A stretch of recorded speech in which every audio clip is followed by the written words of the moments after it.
আসসালামু আলাইকুম ভিউয়ার্স, আমি বাংলাদেশে এসে ডেইলি ব্লগস থেকে সবাইকে স্বাগত জানাচ্ছি। তো আজকে আমি খুব অসুস্থ। তো আমি চেয়ারে বসে আছি, আমার মেয়ে কাজ করছে, এদিকে পেঁয়াজ কাটছে, কাঁচামরিচ কাটছে।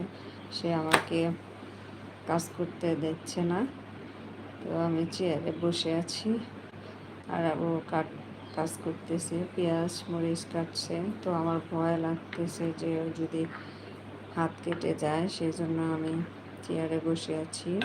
সে বলছে যে তোমাকে কিছু করতে হবে না, তুমি শুধু বসে থাকো, আমাকে দেখো, আমাকে দেখিয়ে দাও যে আমি কিভাবে কাজ করব।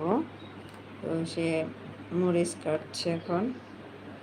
এই যে এতগুলো পেঁয়াজ কেটে এখানে জমা করে রেখেছে। তো আমি ভাবতেই পারিনি যে আমার মেয়ে এত সুন্দর করে পেঁয়াজ কাটবে, মরিচ কাটবে।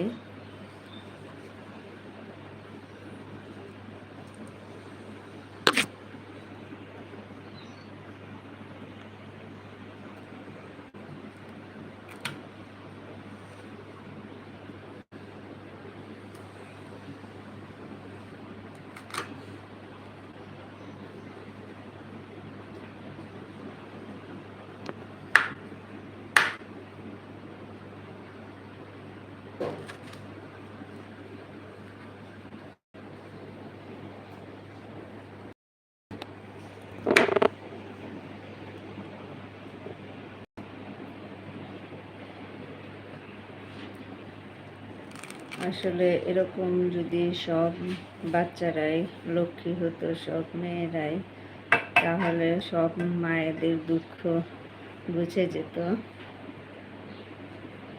তো সত্যি আমি গর্বিত, আমার মেয়ে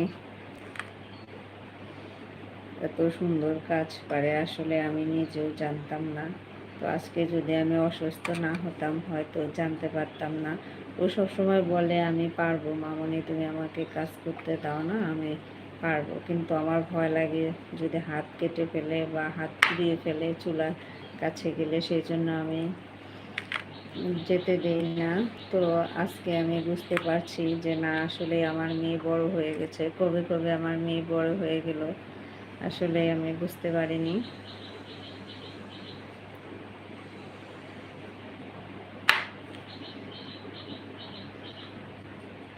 তো আজকের মতো আমার লাইভটি এখানে শেষ করছি। আসলে আমি অসুস্থ, কথা বলার মতো আমার মন মানসিকতা নেই। তারপরে এইটা না দেখালেই হয়। মানে আমি সত্যি খুবই এক্সাইটেড জেনে ওর কাজ দেখে। তো আজকের মতো আমি এখানে শেষ করছি। সবাই ভালো থাকবেন। আল্লাহ হাফেজ।